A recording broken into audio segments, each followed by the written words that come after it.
Hi, இப்போ ஜிப்மர் 2019 கேட்ட ஒரு கொஷின் பார்க்கலாம். ஸோ கொஷின் என்னென்னா, find the current in 8 ohm resistor இந்த கிவன் சர்க்யூட்.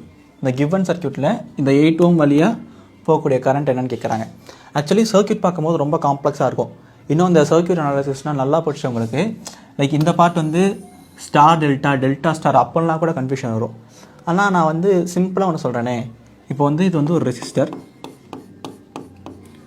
இது வழியாக எவ்வளோ கரண்ட் ஃப்ளோ ஆகுதுன்னு கேட்டாங்கன்னா, இது லெட்ஸே டெர்மினல் ஏ, இது வந்து டெர்மினல் பி.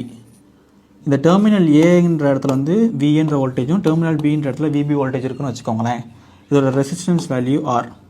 ஸோ இதுக்கு வழியாக ஃப்ளோ ஆகக்கூடிய கரண்ட் வந்து simply VA minus VB by R, அவ்வளோதான்.